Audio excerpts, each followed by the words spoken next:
Hello, everyone out there, and welcome to Under the Blacklight with Governor Wildstar. And yes, I'm back with another one of these. Yes, it's true. So, I'm calling this my Encore exclusive. And, this time, instead of, me talking to just one guest, I decided to switch up the format, and this time I'm actually going to have a panel of guests. So all of my guests are black and will be expressing their point of views from a black perspective. So please, nobody out there be offended by my black experts, So, here we go. We're going to be talking about what's going on in the headlines right now with certain news and topics. So let's jump right into this, shall we? With no further ado, I'd like to introduce to you my first guest, Brother Marlin Dujuan, who is a poet and is also the author of the books Take It or Leave It and The Black Grimoire. My next guest is a first-timer here under the black light, Sister Brie, who is a 20-something-year-old student attending UCLA. And last but not least, apprentice, holistic therapist, and my inspirational, incredibly loving wife, Lady Wildstar. All right, so those are my guests here under the black light, and we're going to jump right into this. So here we go. What's going on with the Oscars? There's been a lot of buzz in the headlines recently about the Oscars, and one of the main reasons is because there's been a lot of black winners of Oscars, and this has really caused a stir because last year they had the whole Oscars so white deal where there wasn't any black nominees for anything in the Oscars, and they went from having a blackout to having breaking history by having the most winners of Oscars this time around. So I'd like to go around the panel, if I may. Brother Marlin Dujuan, what you think about the Oscars, man? Black is back in the Oscars. The Oscars is, to me, it's all a hoax. It's more of, and I'm not to be racist, but it's strictly white. The reason why they put black people firmly on, because they hear us complaining, and we complain about, we want to be in the Oscars as well. We make movies. We want to have a voice. But to me, Oscars ain't nothing but, Oscars are trophies of alchemy of this golden calf. So they a false god idol, and that's all it is, But black people need to have their own Oscar. If they complaining that much, create your own show where you win a reward, give to your own people. That's my opinion on the Oscars. But those who watch it, good for you. It's distraction. Yeah, I guess it is entertaining. I didn't see it. Did you see it, by the way? I've seen small clips with my wife, but I'm not really interested in it. If I am watching it, my brain was on something else. I'm very easy. I stay within. I don't really look at movies if I can't focus on it and do some research on it. I watch small clips on it. I got you. Right. Okay. So how about you, Sister Brie? Did you get a chance to watch the Oscars? What you think about the whole black is back in the Oscars? I did not get a chance to watch the Oscars. I don't usually watch the Oscars in full, but I watched a couple of clips and kind of did some research after the fact. I just feel like the whole black is back thing is just a way to make black people feel better. Since they complain, they're just trying to pacify us and make us feel better. I don't really think that it's coming from a genuine place. And from what I was seeing, I don't think that it was necessarily a lot of black winners as much as there is more black nominees, which is, I guess, okay. But I don't know. I just feel like, again, it's mostly to make us feel better and not really because we thought that we deserved it. And then on top of that, we're getting awards for roles that are portraying us stereotypically. Right. I would agree with you on that. It seems as historically that's what the Oscars have shown, is that we'll get rewarded constantly for playing slaves, for playing drug dealers, or corrupt cops. Hint, hint, wink, wink. Yeah. So, Lady Wildstar, how do you feel about the whole thing? I mean, do you feel like blacks winning and being nominated for Oscars more this time than ever in Oscar history is to pacify us. Oh yeah, they just stuck a big fat red fat pacifier in our mouth, just to be like, you know what, be quiet, you know, because we need your money. So I mean, I'm not really a big fan of the Golden Globe, Emmys, and all that type of stuff. It's just hype, you know, and glam. It's what we're used to even seeing on the, you know, on TV all the time, magazines. It's kind of playing out for me, to be honest with you. But yeah, I agree with Brie on that, you know, and it's just to try to pacify us. It's not really coming from a genuine place. I mean, because they already know we're great actors. We are great, you know, entertainers. We sing well. We dance well. We're very, very talented people. And, you know, all these years they try to, you know, cover it up and stuff. And they could have given us way more, you know, accolades back then. You know, all of a sudden it's all this now, right after this boycott. So, yeah, you can kind of see it, you know. But most other people, you know, they would say, oh, well, you should be happy. We did this for you. And I'm like, no, I want this to be a consistent basis. Then, only then will I, you know, feel that we're getting our just due respect. Yeah, I completely agree with you, and I don't think you watched it either because I was with you. Well, no, I mean, I can still see it on my own time. It's just boring. Understood. You see the same thing every year.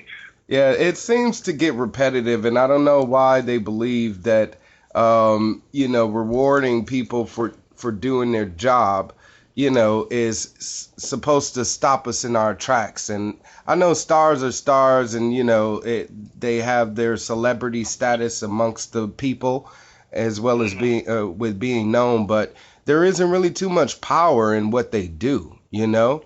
I mean, they, like Brie was saying, they portray these stereotypical roles, and as a black person, you see that on the screen, and there isn't anything about that that's changing my life to be like, wow, you know, and inspiring me. And I would think more so black directors like Spike Lee and even now, even Jordan Peele, you know, stepping up to the plate to create black scary movies, you know what I'm saying? I gotta see that. Is like, I appreciate those people more so because at least they're behind the camera doing their best to kind of change the industry. And yeah, Hollywood ties your hands and you can only do so much. And I think that's why it's most important for black people to start investing into their own, like Marlin was saying. Because if we were to able to start investing into our own movies, our own production companies, our own everything, then we would have more of a benefit when it comes to that creation. Not to mention, you wouldn't have your hands tied as much. You know, it's sad because I was speaking with some family members and we were talking about the types of movies out. And he was telling me how he's sick of seeing Tyler Perry movies because they always portrayed the typical, you know, stereotype of the black family being angry and having drama. And, you know, they can't have a stable relationship and cheating. And a cliche ending. Right. I'm like, we go, oh, just pray to Lord that everything will be all right. And I'm like, okay. Exactly. That's the end of every show. And I'm like, man, it would be nice to see some blacks, you know, sci-fi movies where black people are in space, like Star Wars or something like that, and it's all black cast or something. And it's sad that we don't see more films like that nowadays. And even with what I want to talk about next is the jokes that they were making in the Oscars about blacks, and the leader of that being Mr. Jimmy Kimmel. He was the host of the Oscars that night. And it seemed like he was making blacks or people of color in general the butt of all of the jokes. He was making jokes about the brother that won Best Supporting Actor, his name and the pronunciation of it because, you know, it is a Muslim name. And he was even making fun about his religion, in which case, since him and his wife are expecting a new baby, Jimmy Kimmel made a joke about them not being able to call her a certain name, only because it referred to a sect of Islam that they are a part of that is persecuted. So it's crazy because these are the types of jokes that were being made that night. And even there was one scene where there was a kid in a movie called Lion. And he's a little Indian kid, maybe 8 years old. And Jimmy Kimmel was holding him over his head like Simba with the music of Lion King playing in the background. And I just really felt like he was doing this whole shucking and jiving, welcome back niggers type of a feel.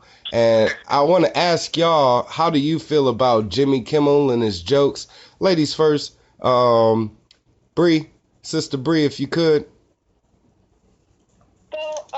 Okay, well, obviously the jokes were in poor taste, but it was, for me, interesting. I just got done doing at school a research project, actually, about stereotypes that they perpetuate in the media, and the big argument on one side is, well, these are just harmful jokes that don't actually have any effects on people.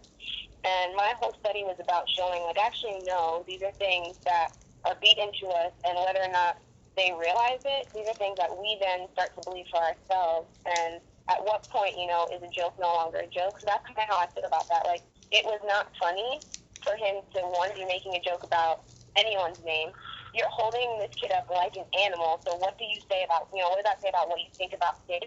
How can anyone even laugh at something like that? I feel like if we were all to take ourselves and put ourselves in that person's shoes, how funny it would be. But it's very, that's just a joke in poor taste. So I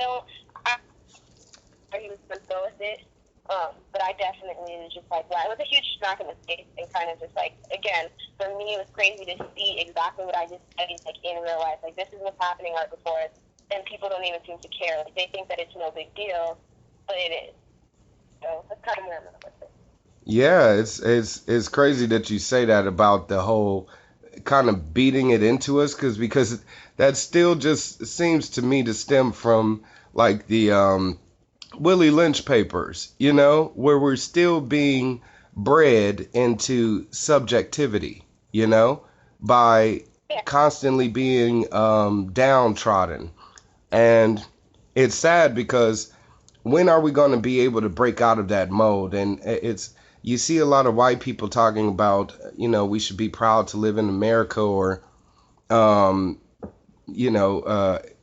I guess accept our fate as being living in a country where we're constantly looked at sideways, and that's just the way that it is. So how do we change things? I mean, Marlon, what do you think?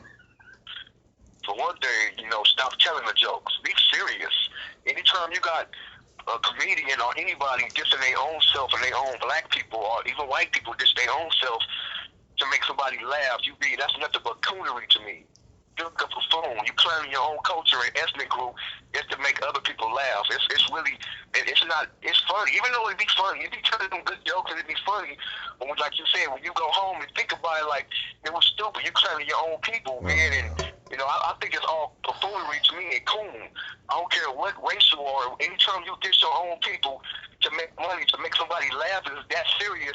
So I take life serious. Everything it's not a joke to me. Nothing is a joke.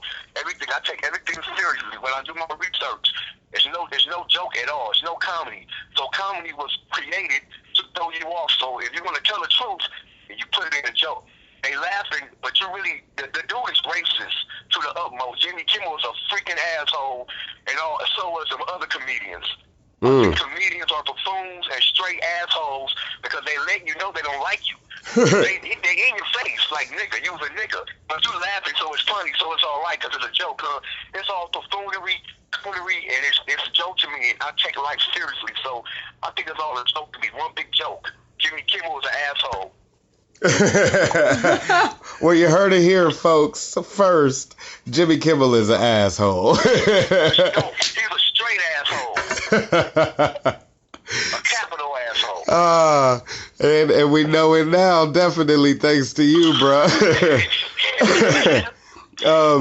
So Lady Wildstar, Lady Wildstar, would you like to chime in on these jokes that have been made on the Oscars?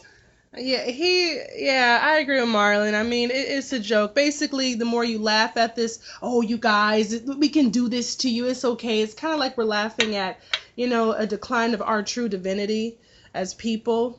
You know, because if it starts as a laugh, it makes it more easier to accept, you know, that we're we're laughing stock or a joke, a butt of a joke, and you know, like you said, the coonery thing, you know, it's kind of, it's depressing. I mean, he made a couple jokes on one show with on his show with Jamie Foxx. And Jamie Foxx was explaining how when he did that movie, Django Unchained or something like that, and he was just saying that they, I guess there was a part when they were doing the movie that they used a whipping noise to make a beat or something like that. Like the whip, like hitting somebody, they put it like in some kind of song. I don't know, you guys could probably check it out on YouTube or something. But, you know, Jimmy Kimmel, he said, I guess it's DJ lashings on, you know, on the turnstile or turntables. And he also said, you know, I guess the name of the song should be called Little Whip, huh? You know, like that. And people were just dying laughing in the audience. And that was kind of like the first time I really, you know, I'm starting to see, I'm like, okay, that isn't always that funny. You know, I mean, he's talking about how it kind of disturbed him a little bit having to play that role, you know? Right. And then you're going to make light of that, you know what I mean? Because that's something we need to really understand, you know, it's not cool. But that's why people's perception, I would say, from what I've experienced, is when it comes to racial jokes, they're like, get over it. You make fun of yourselves. Why can't we make fun of you too? You know? And it's sort of disgusting because if at the same time you're talking about having peace and equality and all of this other stuff, yet you're creating an atmosphere of judgment, of of tension, because I don't want to go around making fun of anybody that are white, you know, and when I see comedians make white people jokes, yeah, it's funny, but I see them as being just like white comedians making black jokes. You know, you're keeping the whole tension and racial tension going. You're keeping the prejudice going, you know, and like Brie was saying, it's those jokes that kind of get beat into us. And even though we're laughing about it, you know, when does it stop? What generation is going to say, you know what, no more jokes about it because it's not funny. We should love and embrace each other opposed to poking fun at each other because of skin color, you know, or certain traits, I guess, customarily that we may express. But it's kind of sad to see this happening to us as a people and as a country when we're supposed to be the, you know, land of unity and all of this other stuff. And you see other countries where they have just as much diversity and they seem to be more peaceful than we are. So anybody else want to chime in on the Oscars and what's going on? Because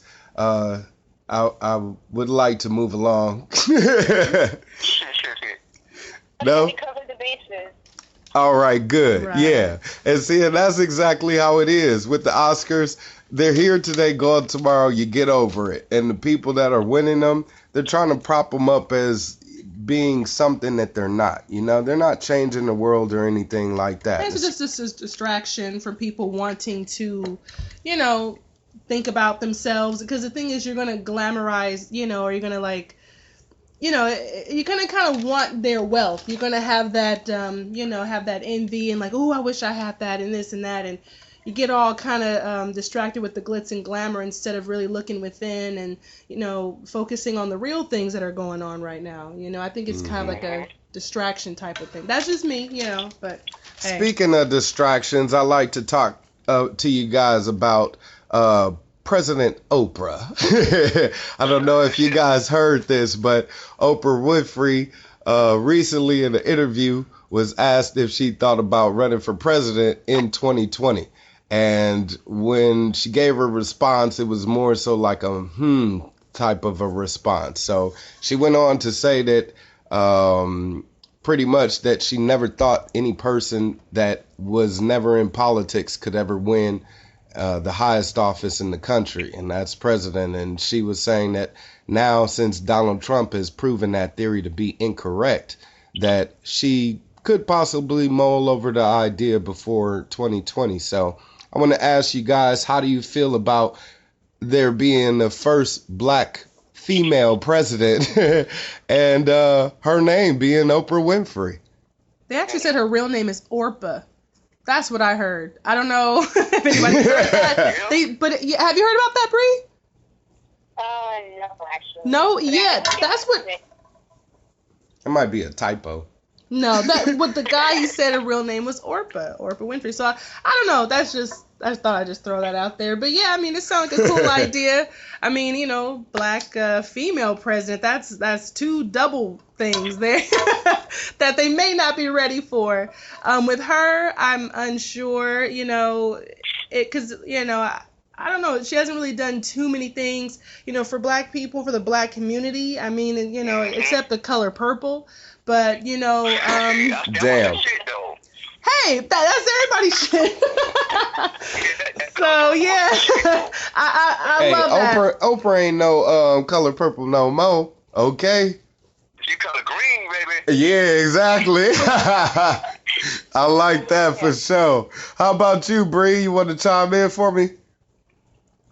I mean, I don't typically, like, okay, to be totally honest, I like Michelle Obama. If someone was going to run, and I could be wrong, to me, I feel like no matter who gets in there, it's all going to be, you know, the same puppet, and there's things that they're going to have to follow. So really, to me, it doesn't matter who gets in there, but I do agree, like, maybe the silver lining in Trump's presidency is he has opened the door for someone who could actually be influential, or maybe just a better person in general. But I don't think any celebrity, whether it be Oprah or The Rock or any of these people that are saying that they're going to run, like definitely not Kanye West. No, oh wow, right? They're like, I'm not on that bandwagon at all. But I mean, it's not really likely. If it were to happen, I don't think she'd be much better than Trump. Wow. So we know she ain't gonna be better than Trump. Wow. What's that? Yeah, you got big money versus big money. Money all around, and none for you. Marlon, what you think about President Oprah? Man, I don't. When I give my opinion, Oprah Winfrey, like you said, she's all about money, man, all about it. And I did my research.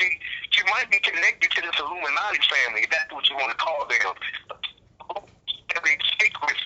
And these celebrities might not be in their family, but they are in the family of money. So, like we said, whoever get on presidency, I will not vote for them because it's all a hoax.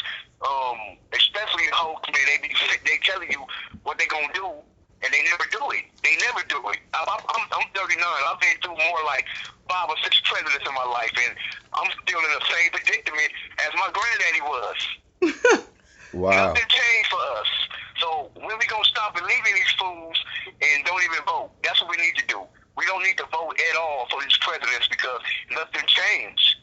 You know, you're gonna keep doing the same old thing, and that's insane. You are totally insane if you go vote for Oprah or Trump. It don't matter who runs. It's all crap to me. You know, like I said, I take things seriously and I don't joke around with my research. Well, I gotta disagree with you on that. I believe in the voting system. I have to because I am running for office. You know what I'm saying?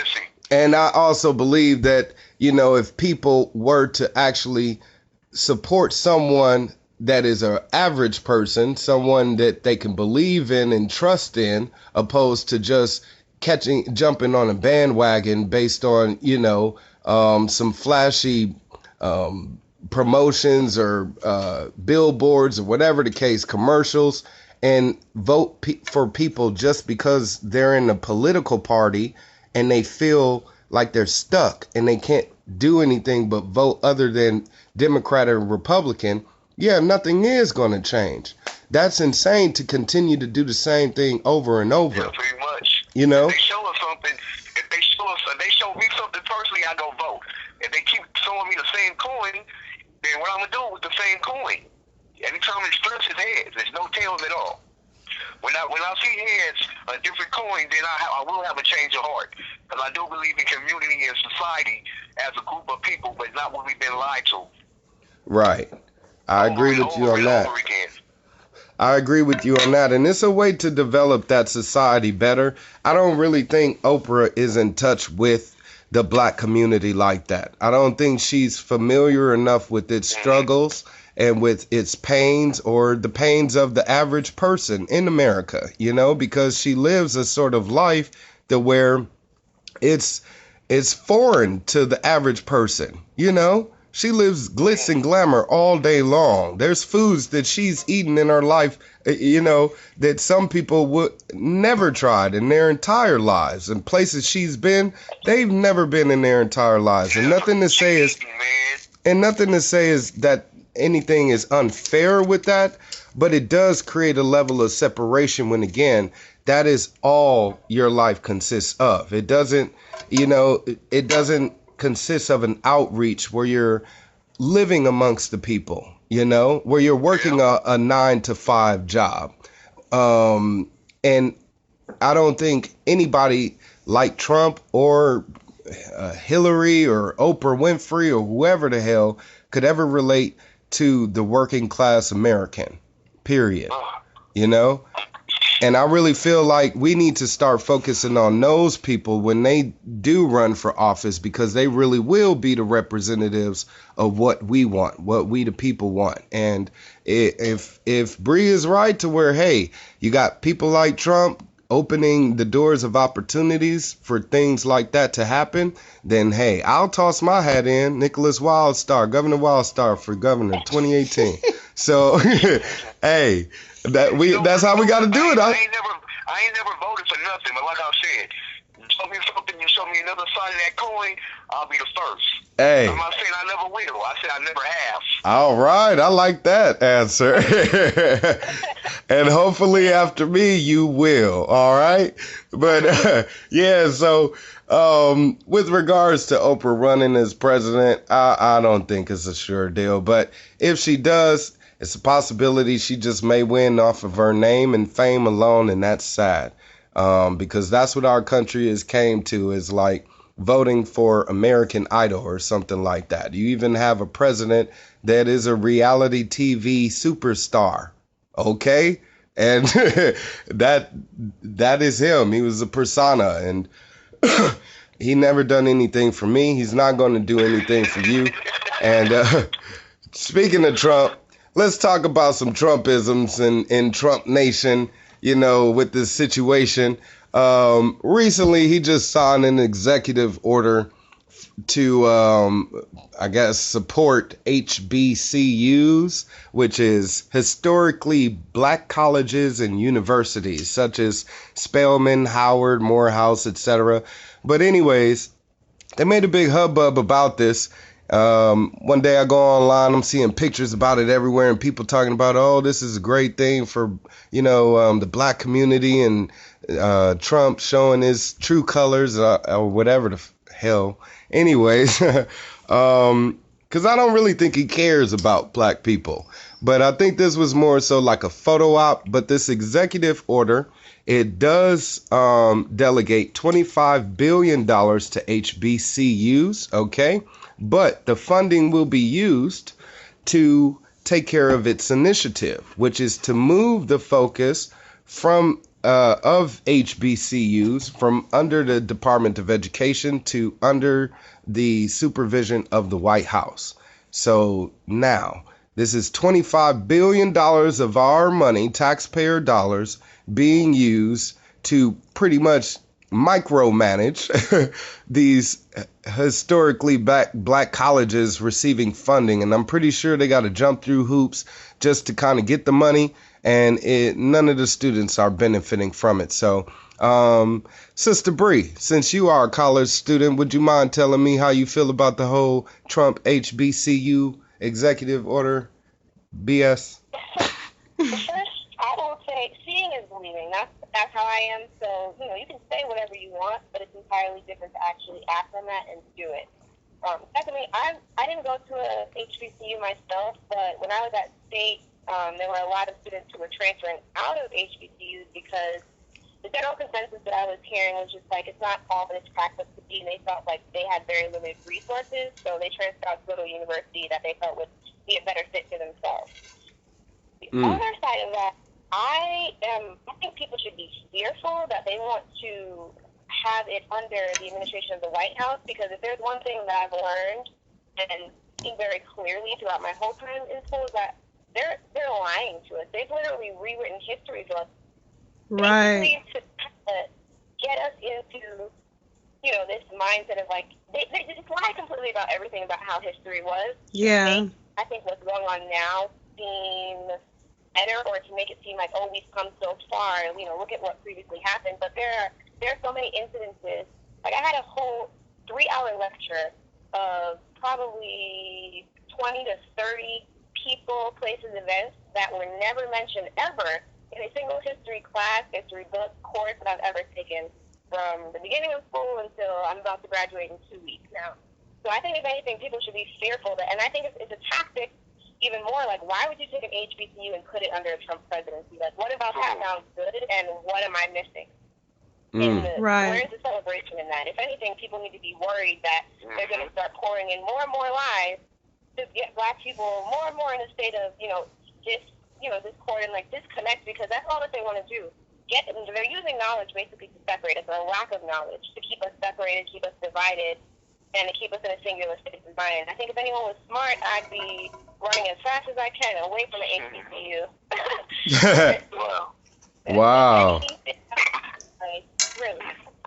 Spoken to from the heart of a black American in college. Okay, so now you know America and the rest of the world. Also, with that, I mean, with the money that's being used, $25 billion. $1 billion? That's a lot of money, and that's our money. And I'm against the whole government taking our money and using it for anything, because they have proven that they are stupid, and they really don't know how to spend money wisely. I mean, there's embezzling left and right, and wasteful spending, and et cetera, failed projects. So they take our money, and we talk about our educational system being failed, and they're going to use $25 billion of it just to do some micromanaging. And then again, that money that goes wherever it goes, what is it going to be used for? So it's awful, because we watch our educational system in this country deteriorate at our own expense, literally and figuratively. Okay. And we seem to want to do nothing really to want to correct that.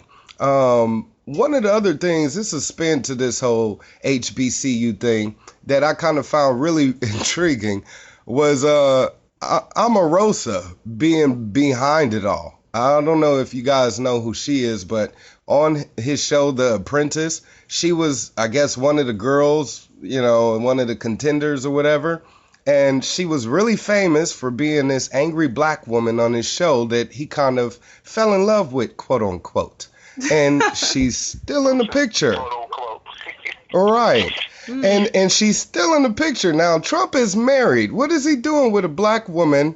And he created a new position in the White House just for her. Okay, moved her in. She got her own suite and everything. And, it's special privileges. And you kind of see where something else could be going on in the Trump house. He got the fever or something. But hey, maybe that's nothing wrong with the chocolate ladies. Nothing wrong. So since ain't nothing wrong with loving, people of other color, why ain't he showing no love to our people across the border? He's talking about building a wall. What's that all about? And this wall supposedly estimated is supposedly supposed to cost $15 billion, another billion for you guys, $15 billion of your tax dollars that Trump is supposedly going to use to create a wall to separate us from Mexico. And he plans on adding a 25% tax on imports from Mexico into our country. And this is definitely going to cause a stir, because again, with all of this money being spent, it's our money, and it's wasteful spending again, and it's going to create more separation in this country where we thought we'd want to have more connection. Where's the president that's going to unite us in the United States of America? And you see this happening, and Brother Marlin Dujuan, how do you feel about President Trump building this wall? Well, actually, where is he getting this job from? He's told to build this wall. What's behind the scenes on actually building this wall? You try to keep people out or keep people in? What is your basic meaning of building this wall? Because, like I said yesterday, we need certain people to keep the economy going on. We need different people who know different things. And by you pushing everybody away from us, maybe like I said, when you get rid of all the Latinos and Latinas, who you gonna look at next to destroy? You gonna give ships and boats, and you want African people to move back to Africa, which we ain't never been. So I'm saying, are you gonna take your eyes off the Mexicans since they out of the land and put your eyes on black people? We gonna be next? It's all the black love that you're showing people on TV with their princes, and you want black boats and these black colleges, but it's really no love for us anyway. You know, you have to step out your own ethnic people to see about them governing you. It's not a real government. That's not real government when government comes outside the government, because the people is the government. Exactly. The people built the government. There's supposed to be a government of the people. And if they don't serve us, who do they serve? You know? And yeah, you're absolutely right, man. I'm a new age Marcus Garvey. I'm like Marcus Garvey 3.579. Amen. Okay, so you got my vote but man. but I'm not going. Marcus. Hey, I'm not taking us back to Africa because, like you said, how can I go back somewhere I've never been? So when white people, when you say go back to Africa, is stupid. You go back to England, okay? if you really want to chop it down. They've been in England before we've been to Africa. Right, but hey, even still, I'm not African. I've never been to Africa. Yeah, I have African descent, but this is my home. This is my land. This is my country, and this is home, and this is what I will fight for, okay? So you taught me that, and I will definitely stand true to those values, those core values. And I feel like every American should. I feel like every person in the world should. You're a free person. How can you live on a planet where God gave it to you, yet somebody is telling you you need to pay them just to live on it? Okay? So how can someone else come along and say, this is my land, and create these borders, these fictitious lines for us to try to cross over? So, I don't know. You ladies want to chime in? If you got anything to say, you're welcome to jump in. The thing about it is that, you know, and this may even be, you know, like strange. People be like, what? Why do you think that way? But I'm thinking, really, he's not like, what is that guy? David Duke racist. I don't feel he's like that level.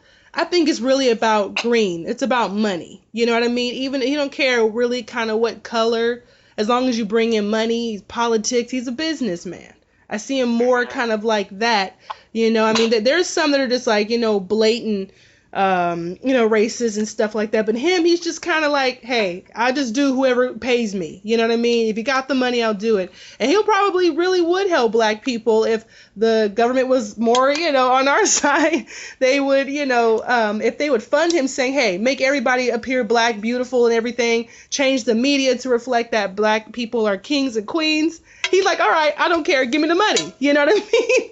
So he just seems like a neutral party, you know, just acting out what they want to implement, you know. So that's just me. You know.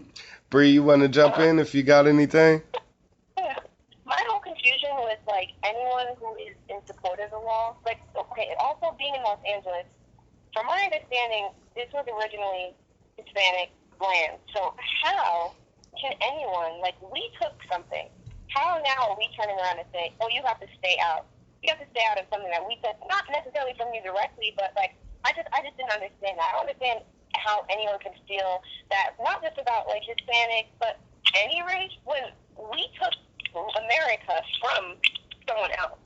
So where do we get in, you know, to try to dictate who can and cannot be here? And instead of focusing on that, why not, like, okay, I don't mind a better screening process or whatever they want to go through, but I don't understand how people are in support of something so negative, number one, and then hypocritical. Like, you're the biggest hypocrite of all time right now. Mm-hmm. You are an hypocrite here. So how are who said that you were the person that gets to choose, who does not come here? I'm not for it. I don't think it's going to be built. I don't know. Again, seeing is believing, but I just don't understand how anyone can even support it. And there are many people that are like, yes, this is such a great thing. And I know. That's that part, yeah. Well, one of the other things about this whole immigration ban is banning Muslims. He's banning people of Muslim faith, okay? Because Muslim is not a race. Okay, I don't know why people think that banning Muslims is acceptable. You're banning people of a faith. If they were to ban all Jews or ban all Christians, how would you feel about that? You see? Yeah. So to ban all Muslims is, number one, unconstitutional. Number two, inhumane. Okay? And number three is just dumb. So for us to support it as a people, what kind of a message are we sending to the rest of the world?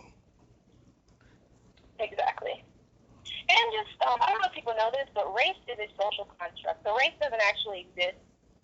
This is something that, like, white and black and whatever else you want to call it is actually scientifically does not exist. If you were to take a white person and a black person and dissect them, they would look more similar than if you were to take a black person and an African from Africa.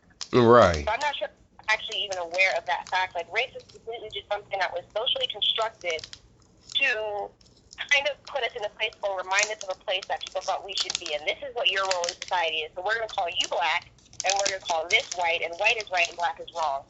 Even though really white and black doesn't exist aside from, on a color spectrum. Right. Well, yeah, you're absolutely right. It's sad that we don't look at each other more so as just human beings and people of spirits connecting here on this one plane together in this matter that we call Earth, and just embrace that opposed to just separating. And racism definitely was instituted amongst many other things that have helped create us.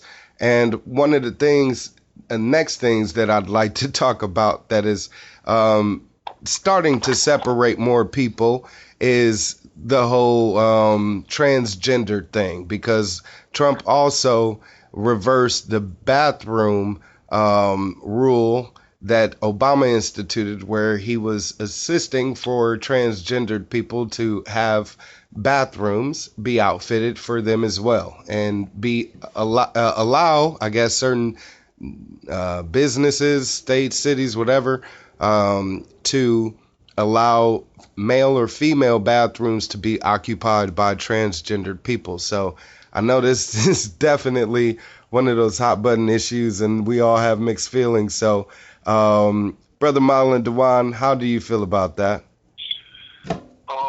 It doesn't bother me even when I see gay people, that don't bother me. If I see transgender, that don't bother me. But what will get me get to thinking is, you a young lady and you in the bathroom and you see somebody that come. I'm not dissing no one. I'm just saying it looks weird coming in the bathroom and you the opposite sex. But because some transgenders, they don't cut off their they dang. They don't cut it all off. They're not fully transformed, so they still have the penis.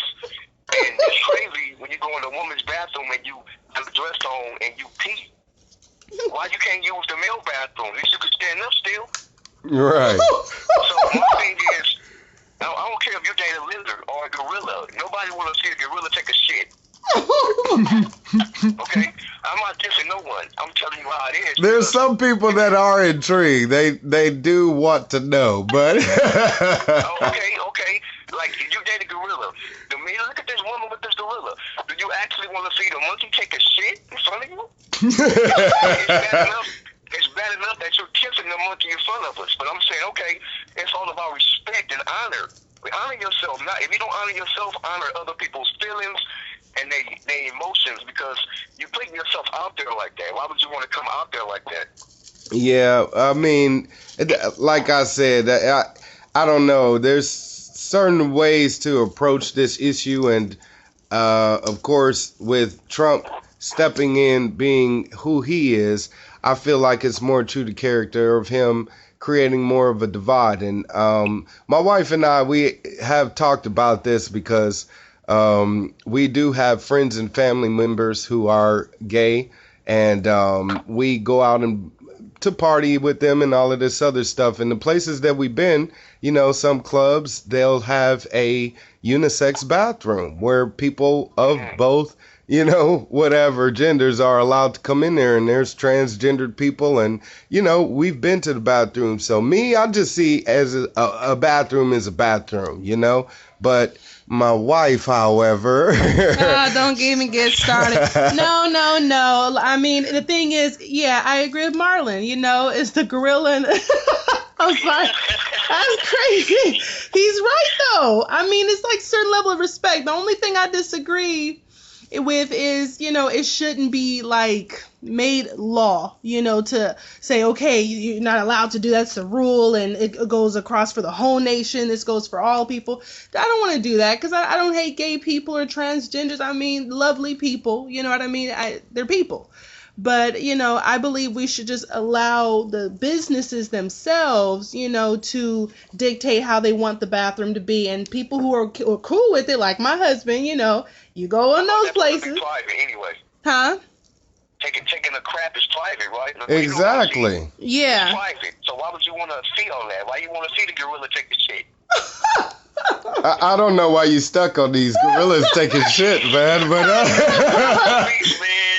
that's why they have a door in the stall, so you can't see the gorilla taking shit, but but you can hear them. yeah, but anyways, we're not talking about gorillas, we're talking about people, remember? I know you got this weird correlation, but even still, these are people, and you know, again, if we were able to change society to where it was more acceptable, then yeah, there would be more of a, I guess, ignorance to even the fact of the matter. But because we are so focused on separatist type of ideals, such as racism, such as sexism, such as genderism, whatever the hell, any kind of isms that have been institutionalized in us as a society, then it will continue to create that atmosphere. So, Brie, how do you feel about everything? Yeah. Okay,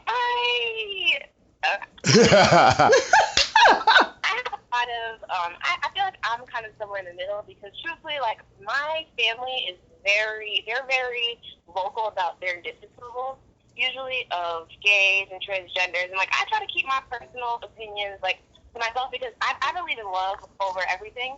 So to me, honestly, like, I kind of had to even do some like studying of myself and just really thinking about if I say and I mean that, you know, like, I stand for love.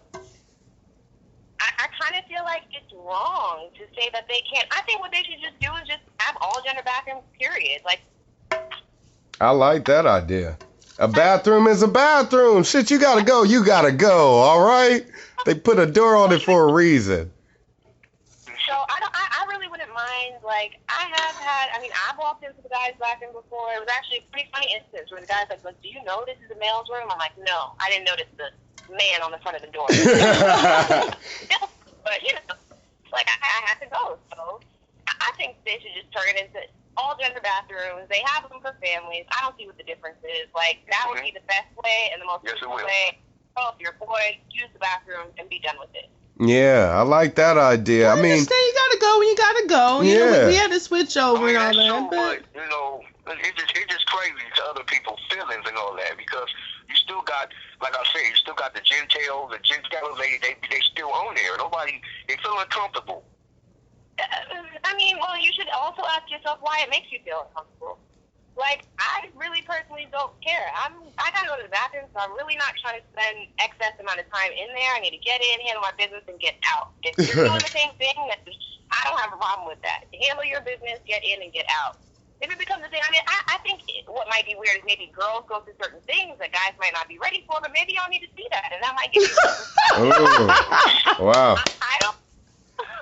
Believe me, I had a sister. I did not want to see that. I've heard that too. I had enough of that. Well, one thing that I'd like to say about the whole thing is I just feel like it's stepping over the bounds of authority when it comes to government, you know? Government Yeah, I shouldn't agree. be involved in these types of choices and decisions amongst the people. You know, government needs to mind its business and know its place. And constitutionally, it should not be involved in these types of choices. But because our society, again, depends on its government to fulfill its desires, whatever it may be, morally or ethically, if we don't agree, as long as that person that got elected into office agrees, then that's all it takes for all of us to suffer. And that's wrong, because there was a point in time where black people weren't allowed into certain bathrooms, you know? Correct. And Yeah. it created a lot of hostility in this country. And so those were laws. And it's sad that people always say, oh, it's the law. It's like, do you know where these laws came from? You know? And You know what pissed me off? Everybody got civil rights. You know, the gays got rights, but black people still don't have rights. So that's, you know, I had to put that in. We still ain't got rights yet. While the gay people and everybody else, even animals, have rights over us. It don't make sense. Yeah. But What- too, the only legal right women have is actually to vote, and I feel like most people don't know that. I was having a conversation the other day, and someone was like, I like, really? I'm like, okay, well, obviously, that doesn't mean that there are things that, you know, obviously, okay, people are treating us kind of like humans, but legally, on paper, the single right that women have is to vote. yeah, Ugh. a lot of people don't know Oh, black no. is a the reason why we talk about first class citizenry and second class citizenry in this country is because of black and white. White actually refers to first class citizenry, where black actually refers to second class citizenry. So there's a different group and delegation of rights, privileges, etc., that are based on these certain things. And again, who are the rule makers and lawmakers that we are putting into power to create these types of rules that we are to live by? I'll say rules are for fools. You know what I'm saying? Because it takes a free thinker being turned into a tool. All right? We definitely got to change things. And speaking of being open-minded, I would like for you guys to think about this. There's been a recent, I guess, investigation of some cops in Baltimore that have been arrested for corruption. And it was about 7 of them, but 5 of them were black. And these cops in Baltimore, Maryland, which is predominantly black, were arrested for pretty much taking people's money, taking people's drugs, taking people's cars, you know, just doing that sort of thing. And they ended up getting busted and arrested and put on headlines all over the country about how they're criminals. So I want to talk to you guys about this because we see what happens when niggas get shot, you know? Nothing happens to the white cop that did whatever they did. And how do you guys feel about all of that? Lady Wildstar, I'd like to start with you, if I may.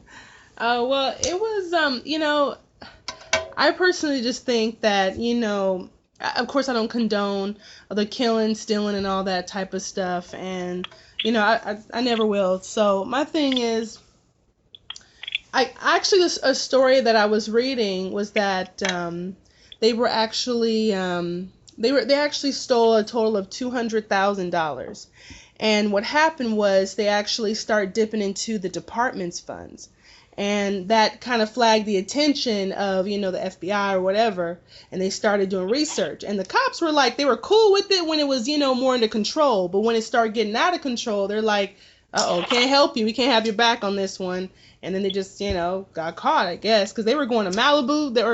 What beach they were going to? Myrtle Beach. Yeah. They were out there spending, they were gambling, they were just Partying partying it up. up. Yeah, because they felt okay to do that. Now that's what scares me. They feel okay to do this, and this is over a period of time. This wasn't just, oops, I just found this. This was over a period of time. And chief of police is supposed to always look over reports and check things. You know, it's getting too easy for them to become, or, you know, even become become more corrupt. That's just my thing. And it sucks because it was, you know, what, 4 black guys that did it, or was it was like how many? 5 out of the 7. Yeah, it was 5 out of the 7. You know, black people. So that even looks bad. And there's more cops that they're discovering. Those are just the ones that have gotten arrested so far. Oh, yeah. So like the whole department looks like. Yeah, it's getting bigger. It's falling apart. So, wow. Sister Brie, what do you think about these? What do you think about things? I just think it's interesting that they're making such an uproar about this, but it's silent when, as you mentioned before, like people are being killed and if they're facing 20 years. I'm not saying that is permissible. Like obviously it's wrong regardless of race, but it's funny. I'd have to imagine like what this would look like if the majority of the cops were white. You know? Yeah, exactly. You know, I can't really help but think like, and the way that they're really like slandering them and making them, you know, it's, of course, every time it seems like any time a black person does anything, they're like, oh, these thugs, these hooligans, look at what these people do. Like anytime, it doesn't matter if they actually did it, if they didn't do it, we're always thugs. It's always just what's expected of us. So, I mean, I don't believe the story of like people didn't know. This is stuff that's been going on since the beginning of time. Like, this is not a new thing. Right. It's just that they've been discovered, and it's easy to make black people basically a target. And everyone tries to say like, oh, it's not about race, but that's exactly what it's about. Like everything in America is about race because this country was built on race. So anytime anything happens, it's absolutely about race. That just is what it is. Yeah, I mean, that's ridiculous. Like I said, that like, okay, this is a big deal. They took money, and the cops went on a murdering spree for the last how many years, and you know, you have some people on the side of the country saying this is absolutely ridiculous. Other people like, what are you saying? These are the people that want to disobey the law, and this is what they deserve. So I'm trying to understand how this is a bigger deal than a life. Right. And you're right. It's sort of like a public lynching, you know, where they put it out in this draconian way to say, look, if you do this, this is what will happen to you. But then again, if they all were white, we probably wouldn't have heard about this story at all. Really. Let's just be honest. Yeah, that they're putting, you know, all on the chopping block. Bill Cosby, you know, they got O.J. Simpson documentary and won an award for that. You know, so they're trying, and then when you think about it, I mean, you're not going to associate a good guy. You're going to, you know, associate, oh, he's the one that killed the black, you know what I mean? It's always some bad, controversial type of thing. And same thing with Bill Cosby, you know, controversial, good guy gone bad. So I don't know. It's sad seeing that. Brother Marlin Dujuan, how you feel about these cops? That's when I first heard that story. It kind of made me laugh because I thought about Training Day. You ever seen the movie Training Day? Oh yeah, definitely. Yeah, you want to go to jail or you want to go home? That makes me laugh right there because I never knew that really existed. You know, how police can be so cruel no matter what race. Because when you rob somebody, it's not about race. It's about poverty and you try to get money. Right. It's about that money when you're police and you really supposed to be about the law and you robbing people. You know, it really irks me at the same time. I'm like, because some people actually will become a police officer just to rob you. If you cricket before you become a police, guess what? While you were police, you're still cricket. So these people was cricket before they became officers. That's the main reason they became officers, because they got a badge. You know, they can do what they want to do because they're police officers. And somebody needs to step in and stop all this because there's more out there like them. Just like Training Day, it's more like him. Oh, yeah. You're absolutely right. It's funny because I was actually talking to a homie of mine earlier about that. We were rolling and we saw the cops rolling by. And he was talking about how pompous of an attitude they have. I'm like, man, yeah, because they're still people. You know what I'm saying? They're still people. They still have problems. And I don't know why we put cops up on a pedestal as if they're better than everybody else in society. You know, they still have flaws. They still have issues. A lot of them have mental issues, you know, and personality issues or just still people. Yeah, exactly. It doesn't matter. They got a family. They gotta pay the rent. So if you figure out some extra cash, why not take his money? Right, and you're right about that. Everybody about that money, and see, that's what I'm saying is, excuse me. got to plug myself here as governor of California. I would definitely privatize the police of California. I would not get state involved in any law enforcement, local law enforcement funding at all, because it would prevent incidents like this from happening. It would definitely reduce the amount of killings that happens, because it shifts the liability of the situation from the state to private businesses. And any private business that's providing a service to the public, they want to have a good reputation. You see what I'm saying? The minute they got a bad reputation, what happens? They start to lose business and they start to lose money. But because they receive all of our money, without a doubt, with a blank check, they get to go out there, they get to steal, kill, and cheat, and do all of this corrupt type of activity, all on your dollar, you see? And that's just backwards thinking. We definitely need to end that. And one way of ending that is just stop giving them our money, you know? Fire them all. Let somebody else hire them, you see? And talking about firing and hiring, right quick, let's shift focus. And I want to talk about Brother Barack Obama. For some reason, I heard he was coming back. Didn't he just leave the White House? It's like, damn, well, you gone, stay gone. You didn't do nothing good, but for some reason he think he was doing some good and wants to do more good. So supposedly he's coming back and is starting this, I guess, type of focus group and think tank that's going to go on against Trump and battle him in the Republican Party. So he's bringing in his ex-attorney general, Eric Holder, and a few other people under his administration to start this focus group. So what do you guys think about Barack Obama's big comeback? Don't call it a comeback. I can see him saying that too. Don't call it a comeback. Barack Obama, man, he's tricky, because you never know what he's gonna come up with next. You know, everybody's, you might go for Obama simply because he's black, but now that she's proven they can come through for the poverty, they really gonna vote for him now. He got him trapped. He got him hooked like a fish. And Obama is on his second term. If he come back for his third term, that's martial law. Any president that does 3 terms, they are available to start this martial law off. So he already did 2 terms. And by nobody liking Trump at all, even a white man don't like Trump. So it's a wrap. Once Trump get out of there, and it look like everybody don't like him, so once he get out of there, Obama have the right to step in and can do his third term, and that's automatically martial law. So it's all in the making it.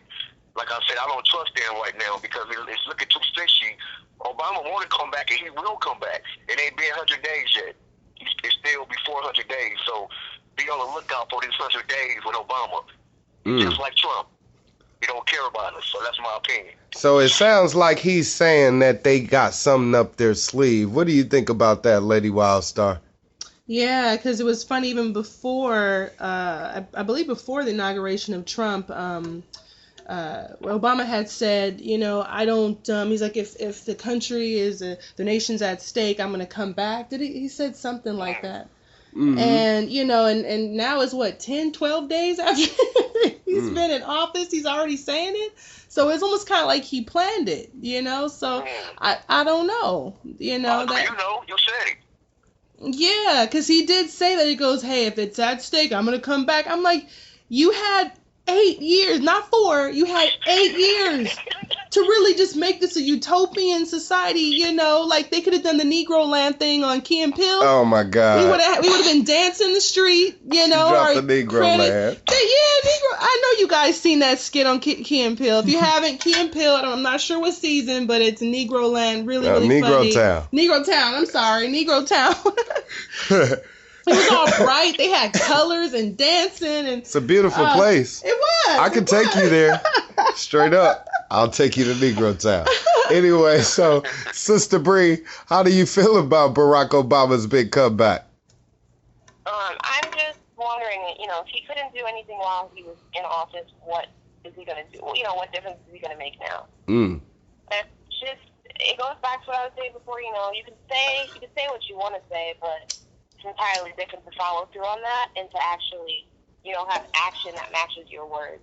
And I think the thing that a lot of people, like I will say, as a communications major, Obama is a wonderful speaker. He knows how to really talk to people, and it makes you feel like, oh my God, this person understands exactly how I feel. And he can really get in tune and in touch with like everyone. But for me, like, I'm not somebody, you can say all you want. That's why they have those little things like talk is cheap, because I'm trying to see if your actions are in line with your words. And his actions were not. And I think a lot of people did not pay attention to all that he did not do because we were so caught up in his beautiful speaking. And, it sounds good, but what does he think he's going to do? Like, you're out of office, so what are you coming back for? Where are you coming back to? Like, what's the comeback? Where's the comeback? I don't know. For some reason, I guess he's feeling as if the people have a need, and he's here to fill that need, and that's for a black leader to come up and save us and take us to the promised land. And I'm with you, all of you. He didn't take us there. He'll never take us there. And it's sad because the majority of the black people that I speak to, they across the board talk about how they feel failed by Barack Obama. Oh, yeah. And I'm pretty sure this sentiment runs strongly across the black community, across the world. I mean, a country, definitely. But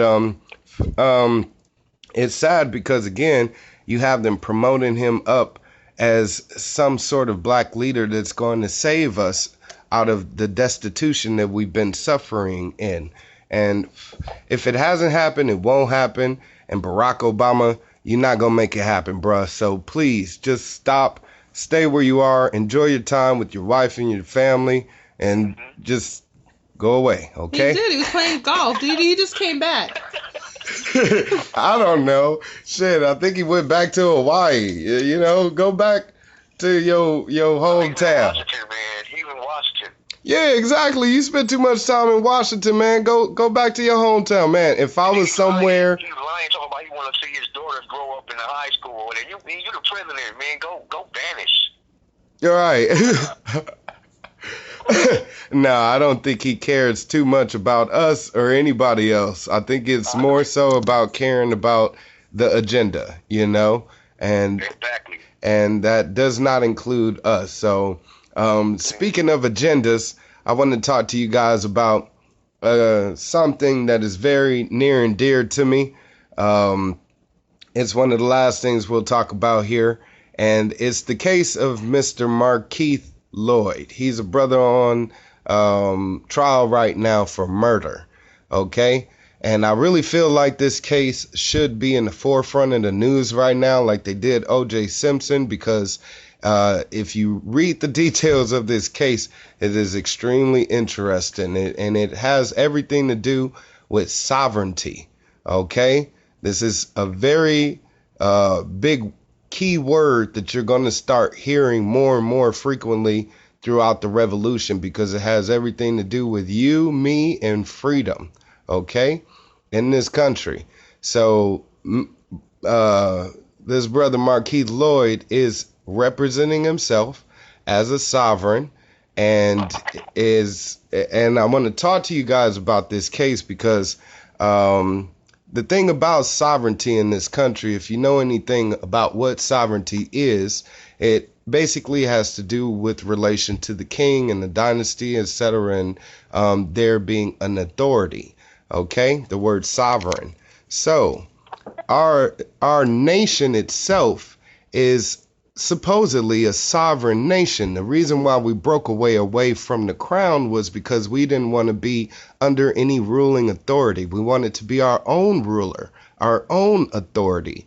So that is when the founders of this country moved here and, instilled these values, which are proposed in the Declaration of Independence and, the Constitution. And it's sad because now sovereignty is being demonized as this sovereign citizen movement, which is looked at as like a terrorist group due to a incident that happened with some sovereign citizens back in 2010 where a white guy, a father and son, and they are sovereign citizens, and they were pulled over by some police troopers, had this shootout, shot some cops. They ended up killing them, and it was sad because they never got to get on trial and, plead their story. And now you have Markeith Lloyd doing the same thing, and now we get to hear somebody speak. So to me, this case is just as important as Dred Scott fighting for the individual freedom to be respected as an individual, as a natural person, flesh and blood. And if you guys want to say anything, I would love to hear you. Let's start with you, Brie. What you got to say to me? Well, in reading about it, I just thought it was interesting that, number one, the first couple lines, all they can focus on is like his physical appearance. Their one eye, patch, court, they make him sound completely unintelligent. And I wasn't very knowledgeable exactly about like sovereignty, so I decided to kind of look it up and read more into it. And then once I did that, I'm like, okay, well, he's kind of actually making a lot of sense. And for all the people that think he's stupid, y'all are actually the ones that look dumb, because what he's saying is actually right. But I think that we've got so used to being like passive consumers in a sense that we're willing to like eat anything they spit out instead of doing our own research and finding out. And I want to know more about, like, okay, he does have a patch on his eye. Supposedly that's from an encounter with the police. Like, there's so many holes in the story itself. Like, it doesn't sit right with me. Like, something doesn't sit right with me, and I think that more people should be, like, wanting to find out what is happening, what is going to happen, and, like I said, just educate themselves about sovereignty, and really that, I think, would change the perspective a lot. Absolutely. Because I have to pat you on the back and congratulate you for doing more than most, because a lot of people don't even do that. They don't do the due diligence to take it upon themselves to research, to find out what these just simple words even mean, or simple concepts even mean, to learn a little. And once you find out, you're right. It's like, how can you argue against sovereignty? To me, that seems, if anything, completely in correlation with everything that this country stands on, its values of being free and being liberated, So to argue against a person saying they are a sovereign individual is to say that you're a dictator, because you're saying, no, I'm the one here, I'm the boss of you, pretty much. And I'm the one in charge. So, Brother Marlin Dujuan, how do you feel about somebody being in charge of you? Oh, wow. If anybody have read the book, The Black Grimoire by Marlin Dujuan, they should know that I study black law dictionaries for the simple fact I look at the private sector. It's actually a law out there in the law dictionary to state that we can separate from government, but we can have our own street, our own community, and they can't butt in. Our own jurisdiction, our own police, our own food, our own farmers. We don't need the government or even other race to take care of us, as I said earlier. And anybody who allow any other race to take care of you, you're a slave. So that's how I feel. If you're not really governing to think for yourself and to act upon it, you are a slave. So just because we're not in chains, we're not picking cotton, doesn't mean we're not slaves, because we still mind controlled by some government that we never see, but we still, and we don't really like. If we don't like something, get rid of it. So sovereign to me is to speak for yourself. I was listening to this dude, Mr. Lloyd. I've seen him a couple of times, and he's very accurate on the words he says. He's very silent and very intelligent. He don't speak unless he chooses that question is right for him. He's very articulate. He's very smart, and he watches. So he's not a dumb dude at all. But what really made me mad about him is if you're not going to speak when it's time, then you might as well get a lawyer, because if you don't speak for your unnecessary actions, man, then they're going to put you under. I heard the judge say you must watch what you say. If you don't watch what you say, they're going to put you under. And if you don't talk for your own self, they're going to get you a lawyer. You might as well get you a lawyer and let the lawyer put you up under the ground, because if you don't defend yourself properly, then you just might as well get a lawyer and and suffer the consequences. That's what I'm saying. Yeah, Sovereignty is great. I would say another thing about that is you're right with regards to them putting words in his mouth. Even the judge himself, when he refused to enter the plea on his behalf. And I know they want to argue that penal codes will allow a judge to do such a thing, but it's unlawful for a judge to enter a plea on a defendant's behalf because he's practicing law from the bench. He is not supposed to be doing that. The only thing the judge is supposed to be doing is playing a neutral party, listening to both parties, and on the facts, and just the facts alone, is supposed to make his choice and decision. Now, there's a difference here when it comes to jurisdiction, and that's what Brother Lloyd was arguing, is they don't have jurisdiction over him because he is a sovereign person. Now, this is key because in the jurisdiction of court, they only look at you as one of two things. Either one, a natural person, or two, of legal fiction identity. And if you look it up, it is who you are as a person, or who you think you are, or who you identify yourself with. And it is due to what's called the straw man, your legal fiction identity, your social security number, your birth certificate. All of this has to do with relation to this identity that they've created to be under their authority. And when they summons you to a court, instead of summoning you, the natural person, they're summoning your spirit and getting you involved into something that you're not supposed to be in. And that's why you get upset, and that's why you get distraught. And that's the purpose of it, is to break you down mentally. They're not supposed to have jurisdiction over you, period. And the jurisdiction of the government, of the courts, is only supposed to be delegated to two things. One, common law, and two, commercial law. Everything that you think is law is now commercial law, when it should be common law, which is do unto others as you would have done unto yourself. You know what I'm saying? That has nothing to do with a fine or a fee or anything that has to deal with money.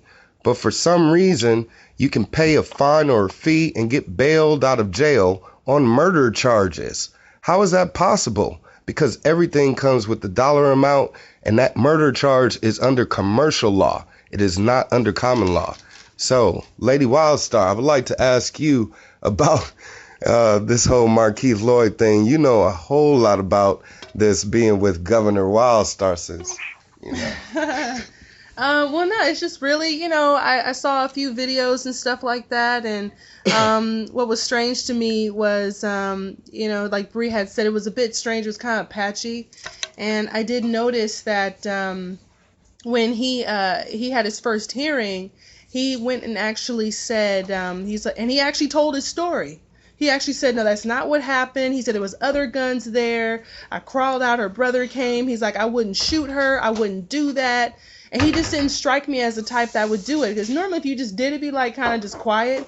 But he said that the media is going to change up the story to make him look like a bad guy. And I'm like, well, why would you say that on your first hearing? And they just kind of railroaded him and like, all right. And they, basically, told him about the bail amount information and stuff, and then they just sent him off. But I just found that a little odd, a little patchy. It looks like they're going to have the trial set for, I think, May 1st might be the arraignment. No, May 1st or June, May or June, around there.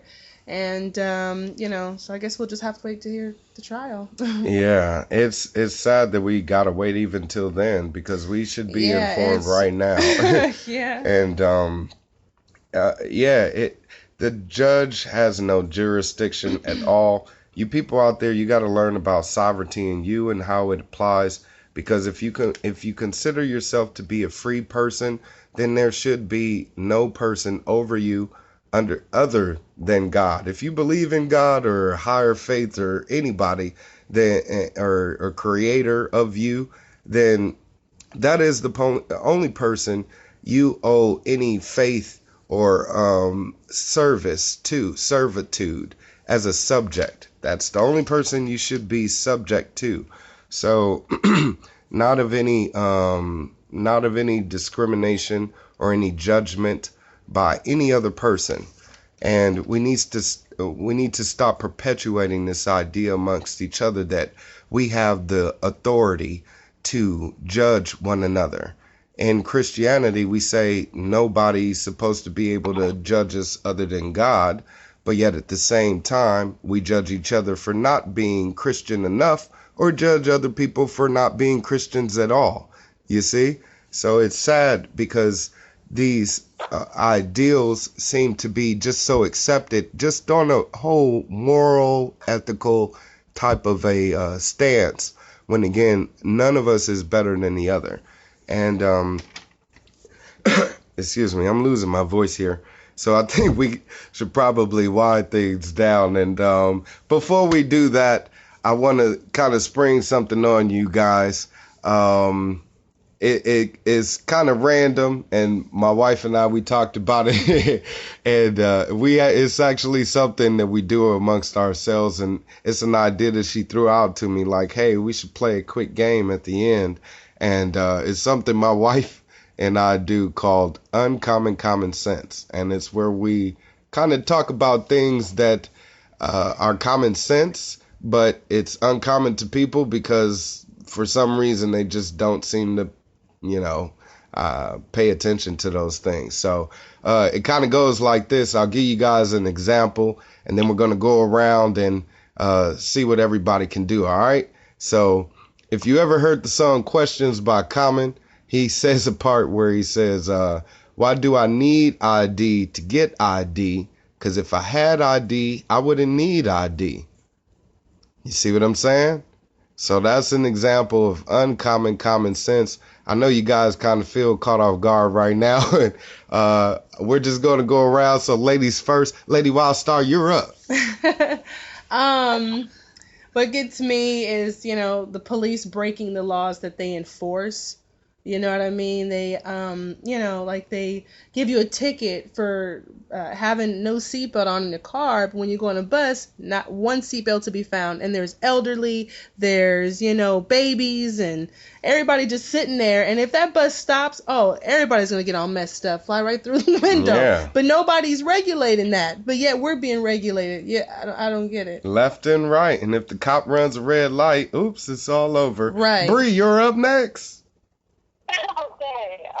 For all the college students, why do we pay so much money to be in a school system that lies to us? And it's something that is known. It's something I've talked about with other students. We're aware of this, and yet we're literally getting into debt thousands of dollars to sit in a classroom and be lied to for hours on it. Why? That's a good one.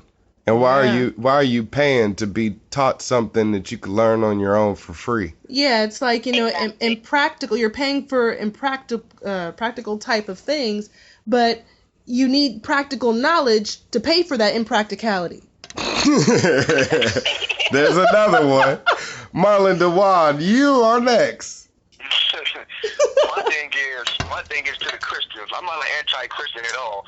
But my thing is, we've been going through the same struggle for many hundreds of years under this Jesus the Christ, and we still praising this Jesus Christ, and ain't nothing changed for us. So the minute we change our gods is the minute that we change our society and our thinking. So why would you keep praising the same God that did nothing for you? And you still doing the same thing. That's insane to me. I like to piggyback on that, if I may. Why do black people continue to believe in the Bible when the Bible was used to enslave us and create us to where we are to believe in the Bible? And we know it. It's black people that know it, but yet they faithfully believe in the Bible and in white Jesus. I know that's deep on y'all, but I'm going to go there. Lady Wildstar, you're next. Just credit rating system. It's like, why are they so hard on us on our credit and reward us for, good credit when other countries won't even, trade because of our bad credit as a nation? So it's like, you should get rid of the whole credit system. Why is it still in place when you're not even maintaining a credit, as a whole? Ooh. Yeah, because America does not have a good credit rating system. Nobody wants to loan to us. But Right? yeah, we gotta have 700 to get The a car. Chinese are like, you guys are running thin on your credit card. We're not going to continue loaning you money. It's about to get cut real quick. And they talking about going to war with us. Oh, it's craziness. Sister Brie?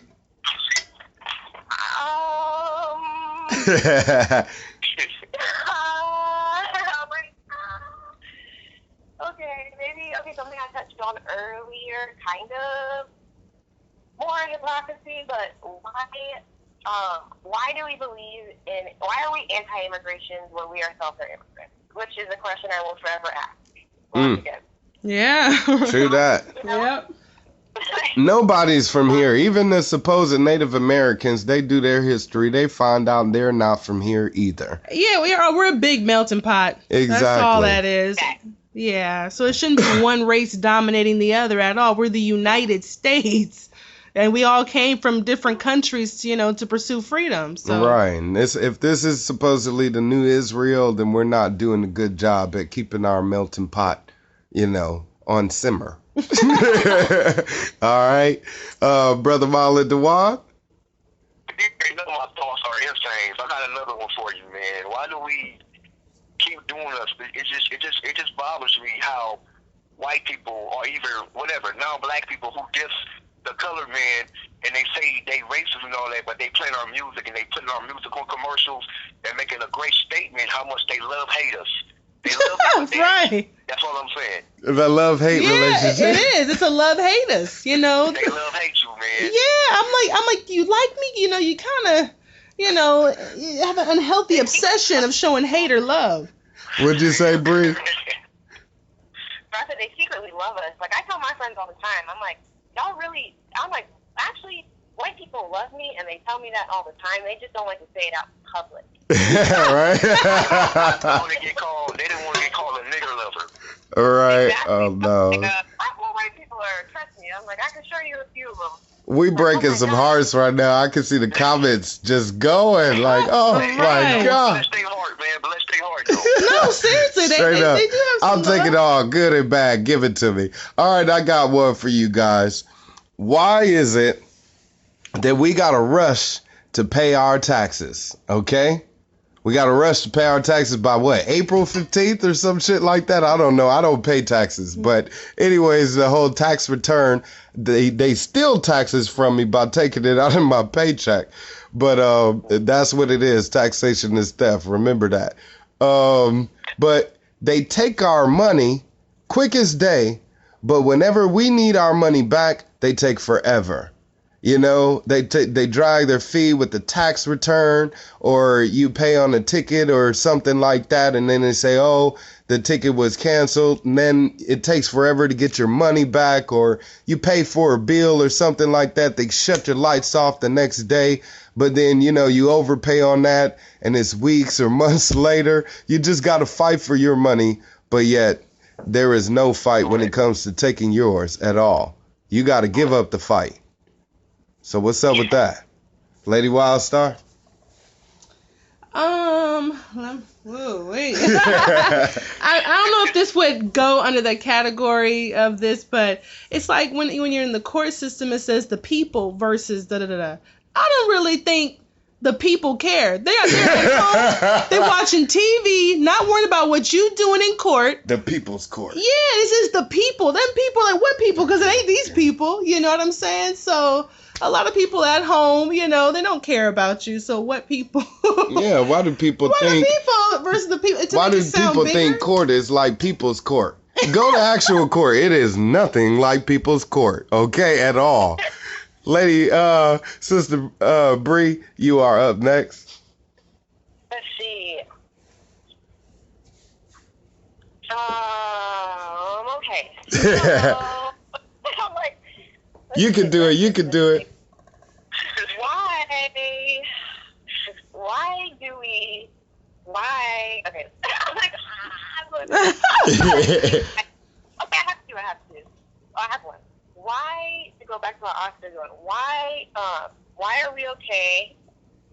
Why are we okay with being celebrated for portraying stereotypical roles, which I think a lot of people missed earlier. And I have to go back to that because it is something I spent so much time studying and something I think people don't realize. We're literally getting an award for playing a gangster or a mammy or Black Jezebel, and I'm confused as to why we're okay with it. So I don't know if that counts, but or support it. I would say support it because we have no problem. They'd be like, oh, did you see The Butler?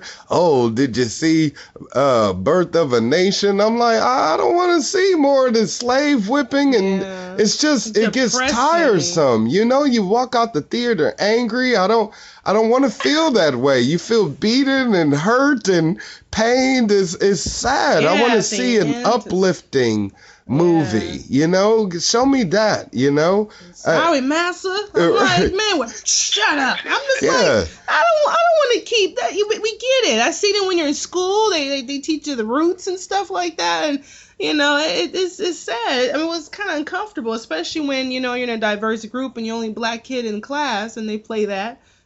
Yeah, you gotta boycott Hollywood. If you don't want things the way that they are, stop giving them your money, brother Marlin Dujuan. And by the way, I love this game. All right, I love to hear that. Yay! All right. It's better than playing Monopoly, man. my thing is, why do Black gangs, you know, they fight each other, but they get along with other non-Black gangs?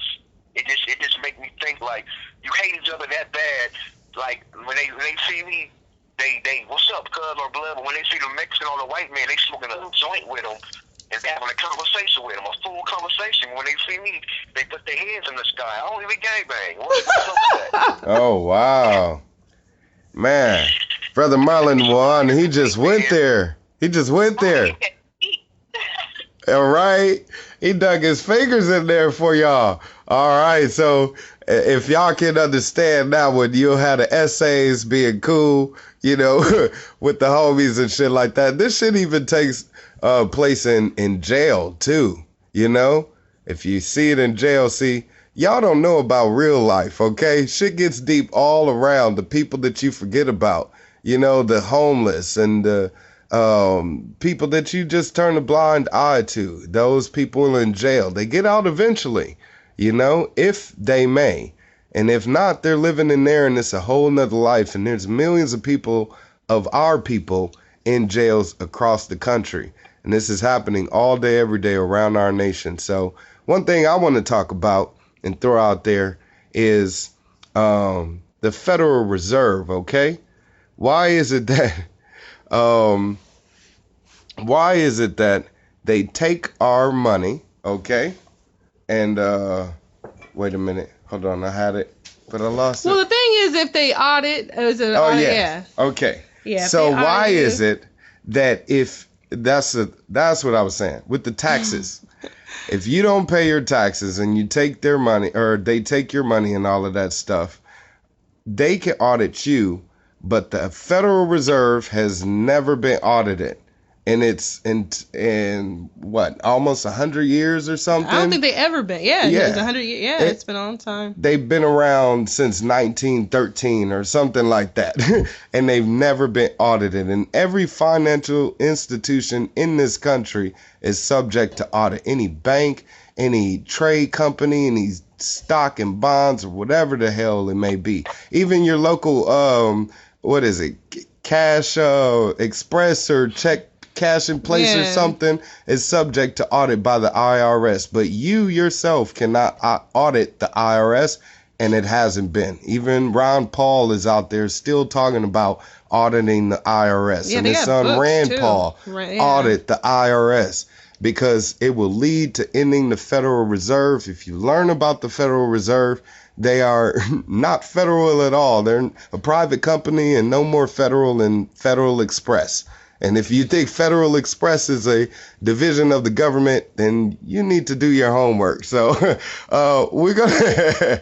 I got a feeling we could probably play this game all night. And like I said, I'm losing my voice over here, so I think we should probably wind things down. But I just want to thank you all for being a part of this. Each and every one of you out there, Brother Marlin Dujuan, Sister Brie, Lady Wildstar, thank you all. I appreciate you so much, and I love you all, and I would hope that in the future that we're able to get together and do this once more. I would be honored to have you all back. Thank you. Thank you. Oh, my pleasure, dude. Listen, thank you guys too. Absolutely. Yeah, the people out there, say what's up to the world. And everybody out there in the world, we appreciate you for listening, and we thank you all for being a part of this, because you are very integral to our connection and our oneness as a humankind. And as one race of beings, I would like to ask that we all drop down and any stereotypes that we may have, learn to break down those barriers, even if it causes us to have candid conversations like this with one another. We can break down those barriers by doing just that. So all we got to do is unite, come together, and we can make this happen. And I ask you to stay with me and be a part of this journey. And if you can, subscribe to my YouTube channel. You're here listening to it now, so you might as well subscribe. And please definitely be sure to visit my website as often as you can, governorwildstar.com, y'all. And definitely be sure to add yourself on or follow me on Facebook and Twitter and all of that. So thank you all for being here, and I appreciate you. Thank you again, each and every one of you guys. Brie Wildstar, Lady Wildstar, and Marlin Dujuan. I love you all, and God bless each and every one of you. Peace and blessings, and may the light of God. Love you. I love you, man, for what you're doing. And yes, for Nicholas Wildstar, man. Vote yes for Nicholas Wildstar, man. Oh, thank you. Wildstar for Governor 2018. Yeah, Nicholas Wildstar in the building. Yeah. All right. Well, thank you guys so much, and peace to all of you out there, and may the light of God and liberty shine on each and every one of you. Peace.